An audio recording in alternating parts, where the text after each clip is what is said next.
কখনো কি এইভাবে ডিম পরোটা বানিয়ে খেয়েছেন?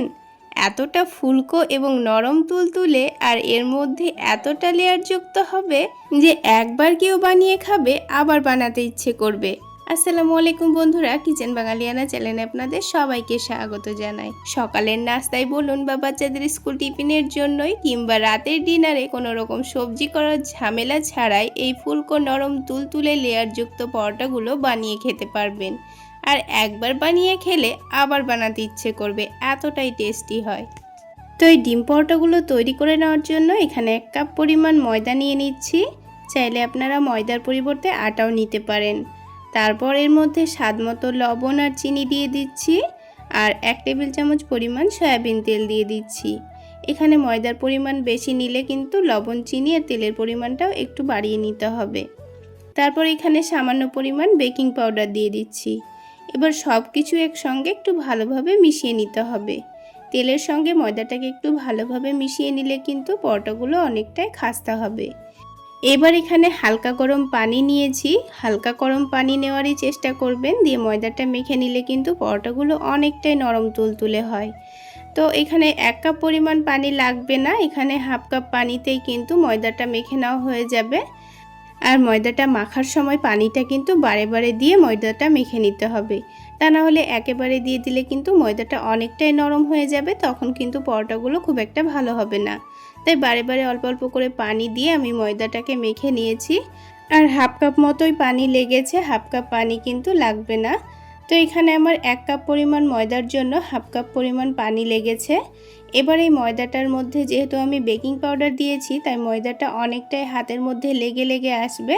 তো সেই জন্য আমি এখানে 1 টেবিল চামচ পরিমাণ রান্নার তেল দিয়ে দিচ্ছি। তেলটা হাতের মধ্যে নিয়ে ময়দার সঙ্গে একটু ভালোভাবে মিশিয়ে নেব, তারপর ময়দাটাকে একটু সফট করে মথে নেব। এখানে ময়দাটা আমি 4 থেকে 5 মিনিট সময় নিয়ে একটু ভালোভাবে মথে নেব, যেন ময়দাটা অনেকটাই সফট হয়ে যায়। তো ময়দাটা এখন রেস্টে রাখবো না, একটু ভালোভাবে মথে নেওয়ার পর এটাকে রেস্টে রেখে দিতে হবে। তো আবার একটু তেল নিয়ে আমি ময়দাটাকে আবার একটু ভালোভাবে মথে নিচ্ছি।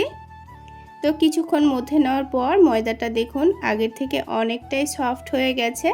তো একটু সময় নিয়ে ময়দাটাকে এরকম সফট করে মথে নিতে হবে।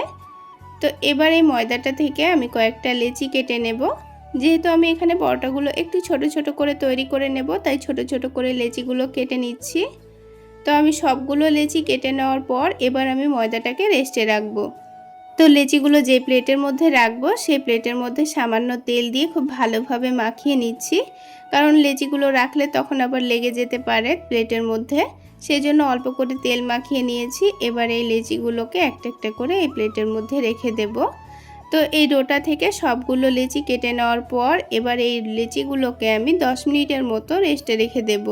তো লেচিগুলো তৈরি করে নেওয়ার পরেই কিন্তু এগুলোকে 10 মিনিটের জন্য রেস্টে রাখতে হবে, তাহলে কিন্তু পরোটাগুলো অনেকটাই নরম তুলতুলে হবে। তো 10 মিনিট রেস্টে রেখে দিয়ে এদিকে একটা ছোট প্লেটের মধ্যে আমি 3 টেবিল চামচ পরিমাণ কর্নফ্লাওয়ার নিয়েছি, আর এখানে 4 থেকে 5 টেবিল চামচ পরিমাণ সয়াবিন তেল দিয়ে দিচ্ছি। তেলের সঙ্গে কর্নফ্লাওয়ারটাকে একটু ভালোভাবে মিশিয়ে নিতে হবে। আর যদি আপনাদের হাতের কাছে কর্নফ্লাওয়ার না থাকে তাহলে এখানে 3 টেবিল চামচ পরিমাণ ময়দা নিয়ে নেবেন। তো এখানে পরোটাগুলো তৈরি করার পরিমাণ অনুযায়ী কিন্তু এখানে ময়দা বা কর্নফ্লাওয়ার নিয়ে নিতে হবে। যেহেতু আমি অল্প করে তৈরি করে নিচ্ছি তাই অল্প করে নিয়ে নিয়েছি। যদি বেশি করে তৈরি করতে চান তাহলে এখানে ময়দা বা কর্নফ্লাওয়ারের ব্যাটারটা কিন্তু একটু বেশি করেই তৈরি করে নিতে হবে। তো দেখুন এরকম একটু ঘন করেই ব্যাটারটা রেডি করে নিয়েছি। তারপর এক সাইডে রেখে দিয়ে এদিকে আলাদা একটা প্লেটের মধ্যে 2টো ডিম ভেঙে নেব। তো যেহেতু আমি ডিম পরোটা তৈরি করে নিচ্ছি তাই এখানে ডিমটা ভেঙে নেব। আপনারা ডিম ছাড়াও কিন্তু পরোটাগুলো তৈরি করে নিতে পারেন। তো ডিমের মধ্যে স্বাদমতো লবণ দিয়ে দিচ্ছি, তারপরে সামান্য পরিমাণ গোলমরিচের গুঁড়ো দিয়ে দেব, তারপরে দিয়ে দেব সামান্য পরিমাণ কাশ্মীরি রেড চিলি পাউডার, তারপরে অল্প করে একটু চাট মশলা দিয়ে দেব। এখানে চাট মশলা দিলে কিন্তু দারুণ লাগবে খেতে। তো ব্যাস, এখানে আর অন্য কোনো মশলা দেওয়ার দরকার নেই, খুব ভালোভাবে মিশিয়ে নিলেই কিন্তু হয়ে যাবে। তো হ্যান্ড উইক্স দিয়ে খুব ভালোভাবে মিশিয়ে নিয়েছি। আর দেখুন আমি কিন্তু ডিমটা একটা প্লেটের মধ্যে মিশিয়ে নিচ্ছি, কারণ প্লেটের মধ্যে মিশিয়ে নিলেই কিন্তু পরোটাগুলো তৈরি করতে সুবিধা হবে। তবে আপনারা চাইলে বড় একটা বাটির মধ্যেও এই ডিমটা মিশিয়ে নিতে পারেন। এবার এটাকে এক সাইডে সরিয়ে রেখে এদিকে এই লেচিগুলো 10 মিনিট রেস্টে রাখা হয়ে গেছে। আর দেখুন লেচিগুলো কিন্তু আগের থেকে অনেকটাই নরম তুলতুলে হয়ে গেছে। এবার একটা একটা করে রুটিগুলো বেলে নেব। তো অল্প করে একটু ময়দা ছড়িয়ে দিয়ে আমি রুটিগুলো বেলে নিচ্ছি। তো রুটিটাকে একটু পাতলা করে বেলে নিতে হবে। তো দেখুন আমি রুটিটা কিন্তু একটু পাতলা করে বেলে নিয়েছি। এবার যে কর্নফ্লাওয়ারের মিশ্রণটা রেডি করে রেখেছিলাম এখান থেকে আমি 1 টেবিল চামচ পরিমাণ নিয়ে এই রুটির ওপর রেখে দেব। তারপর রুটির চারিদিকে এই মিশ্রণটাকে খুব ভালোভাবে লাগিয়ে দিতে হবে। তো যেহেতু আমি এই পটার মধ্যে একটু লেয়ার করব, তাই কিন্তু একটা ছুরি দিয়ে এক সাইডে একটু কেটে নিচ্ছি। তারপর এটাকে খুব ভালোভাবে চেপে চেপে রোল করে নিতে হবে। তো দেখুন আপনারা দেখে নিশ্চয়ই বুঝতে পারছেন আমি কাজটা কিভাবে করে নিচ্ছি। তো এক সাইডটা ধরে এইভাবে ফোল্ড করে নিলেই কিন্তু খুব সুন্দরভাবে এটাকে একটা কোণের মতো তৈরি করে নিতে হবে। তারপর একটু হাত দিয়ে চেপে চেপে ঘুরিয়ে এটাকে একটা ছোট্ট লই তৈরি করে নিতে হবে। তারপর এটাকে এখন এক সাইডে রেখে দিয়ে আবারও একটা রুটি তৈরি করে নেব। তো সবগুলো লেচি থেকে একটা একটা করে রুটি তৈরি করে নিয়ে এইভাবে আবারও লেচি তৈরি করে রেখে দিতে হবে।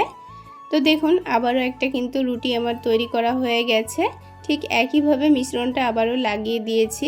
তো আপনাদের বোঝার সুবিধার জন্য আরও একটি লই তৈরি করে আমি আপনাদের দেখিয়ে দিচ্ছি। ঠিক একইভাবে ভালোভাবে মিশ্রণটা লাগিয়ে দিয়ে এক সাইড কেটে এটাকে চেপে চেপে রোল করে নিতে হবে। তারপর এটাকে ঘুরিয়ে ঘুরিয়ে ভাঁজ করে নিয়ে রেখে দিচ্ছি। তো সবগুলো লই তৈরি করে রেখে দেব। এই লইগুলো তৈরি করা হয়ে গেলে এই লইগুলোকে আবারও 10 মিনিটের জন্য ঢেকে রেস্টে রেখে দেব। এখানে কিন্তু অবশ্যই রেস্টে রাখতে হবে, তাহলে পরোটাগুলো খুব সুন্দর বেলে নেওয়া হয়ে যাবে।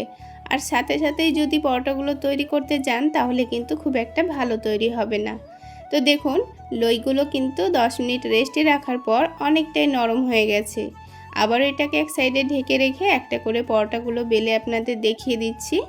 দেখুন কত সুন্দর বড় হয়ে যাচ্ছে। আর সাথে সাথেই যদি পরোটাগুলো বেলতে যান তবে কিন্তু পরোটাগুলো খুব একটা বড় হবে না, অনেকটা অসুবিধা হতে পারে। তো এবার আমি আপনাদের পরোটাগুলো ভেজে দেখিয়ে দিচ্ছি।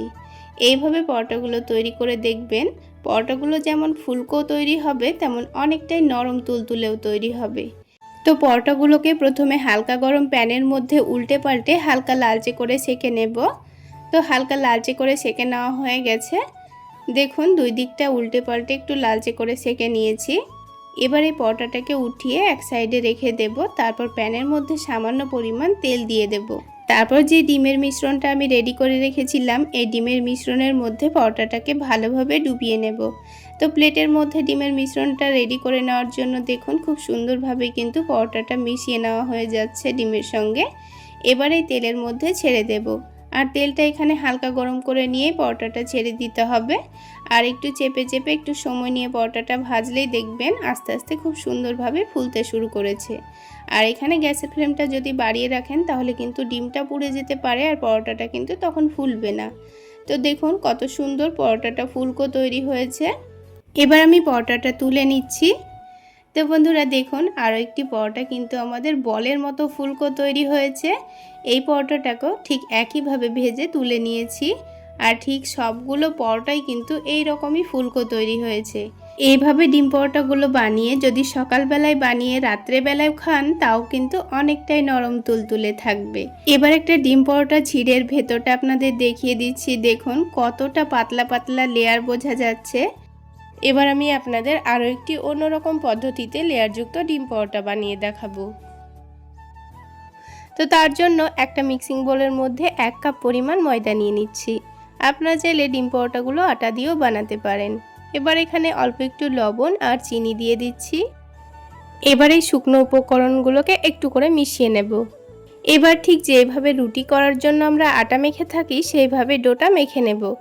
তো ডোটা যেন অনেকটা নরম না হয়ে যায় তাই বারে বারে অল্প অল্প করে পানি দিয়ে ডোটা মেখে নেওয়াই ভালো। খুব বেশি নরমও হবে না আবার অনেকটা টাইটও হবে না।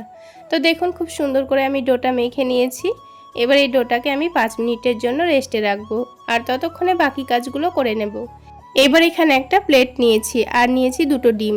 এরকম ছড়ানো প্লেটের মধ্যেই কিন্তু ডিম দুটোকে ভেঙে নিতে হবে, তাহলে পরোটাগুলো বানাতে সুবিধা হবে। আর কেন সুবিধা হবে সেটা ভিডিওটা পুরো দেখলেই বুঝতে পারবেন।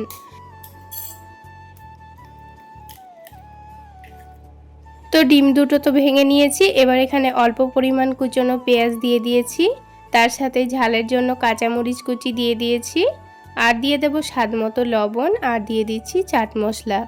চাট মশলা দিলে কিন্তু পরোটাগুলোর টেস্টটা দারুণ আসে।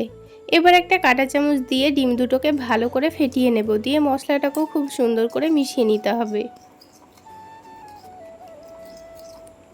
তো দেখুন সব কিছু খুব ভালো করে মিশিয়ে নিয়েছি। এবার এটাকেও এক সাইডে রেখে দেব। এদিকে ডোটাকে 5 মিনিট রেস্টে রাখার জন্য কিন্তু আগের থেকে অনেকটাই স্মুথ হয়ে গেছে। তো দেখুন ডোটাকে আবার একটু ভালো করে স্মুথ করে নেব, আর হাতের মধ্যে একটু লেগে আসছিল বলে অল্প করে একটু ময়দা দিয়ে দিয়েছি, দিয়ে ডোটাকে ভালো করে মেখে নেব। তাহলে আর হাতের মধ্যে লেগে আসবে না, আর খুব সুন্দর মাখা হয়ে যাবে। তো ডোটাকে খুব ভালো করে মেখে নেওয়ার পর আমি বড় সাইজের 3টা লেচি কেটে নিচ্ছি। যেহেতু আমি পরোটাগুলো একটু বড় বড় করে বানাবো, তাই 3টা লেচি কেটে নিয়েছি। আপনারা যদি মিডিয়াম সাইজের পরোটাগুলো বানাতে চান তাহলে এখানে কিন্তু 4টা পরোটা হবে। এবার প্রত্যেকটা লেচি থেকে একটা করে লই তৈরি করে রাখবো, তাহলে পরোটাগুলো বেলতে সুবিধা হবে। এবার অল্প করে ময়দা ছড়িয়ে দিয়ে পাতলা করে বড় করে বেলে নেব। তো রুটিটা দেখুন অনেকটা পাতলা করে আর বড় করে আমি বেলে নিয়েছি।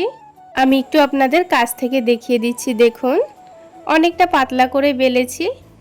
এবার এই রুটির ওপরে একটা স্লাইস চিজ দিয়ে দিচ্ছি। আপনারা যদি চিজটা না খেতে চান বাদ দিতে পারেন। এবার এই চিজের ওপর অল্প করে একটু চাট মশলা দিয়ে দেব, তাহলে খেতে দুর্দান্ত লাগবে। একবার এইভাবে বাচ্চাদের চিজি ডিম পরোটা বানিয়ে দিবেন, দেখবেন বাচ্চারা থেকে বড় সবাই কিন্তু খুবই মজা করে খাচ্ছে। আর এই চিজি ডিম পরোটাগুলো কিন্তু গরম গরমই খেতে হবে, তাহলে খুব সুন্দর লাগবে খেতে। তো দেখুন 4টা ভাঁজ করে নিয়ে চৌকো শেপের একটা লই বানিয়ে নিয়েছি। এইভাবে করেই কিন্তু আমি 3টা লই তৈরি করে নেব। এবার প্রথমে যে লইটা আমি তৈরি করে রেখেছিলাম, প্রথমে এই পরোটাটা বেলে নেব। এতে করে লইটা কিন্তু আগের থেকে অনেকটা নরমও হয়ে যাবে, আর বেলতেও অনেকটা সুবিধা হবে। তো কোনো রকম ময়দা ছাড়াই কিন্তু আমি পরোটাটা বেলে নিচ্ছি। আপনারা চাইলে অল্প একটু তেল দিয়েও বেলতে পারেন। তো দেখুন অনেকটা বড় করে কিন্তু আমি পরোটাটা বেলে নিয়েছি। এবার এই পরোটাটাকে ভেজে নিতে হবে। তো দেখুন পরোটাটা দেখতে কিন্তু অনেকটা লোভনীয় মনে হচ্ছে, খেতে কিন্তু দারুণ হয় বন্ধুরা। এবার পরোটাটাকে ভেজে নেওয়ার জন্য প্যানে 1 টেবিল চামচ মতো সয়াবিন তেল দিয়ে দিচ্ছি। খুব বেশি তেলেরও প্রয়োজন হয় না, অল্প একটু তেল দিলেই পরোটাটা খুব সুন্দর ভাজা হয়ে যায়। এবার যখন তেলটা হালকা গরম হয়ে যাবে তখন পরোটাটাকে ডিমের ব্যাটারে ভালোভাবে ডুবিয়ে নেব। এইভাবে ডোবানোর জন্যই কিন্তু আমি প্লেটের মধ্যে ডিমটা গুলে নিয়েছিলাম, তাহলে খুবই সুবিধা হবে। এবার ডিম থেকে তুলে নিয়ে ডাইরেক্ট এই তেলের মধ্যে দিয়ে দিচ্ছি। তারপর ওপর থেকে অল্প করে একটু ডিমটা দিয়ে দেব, তাহলে খেতে ভীষণই ভালো লাগবে। এবার একদিকটা হালকা হয়ে গেছে, উল্টে দিচ্ছি।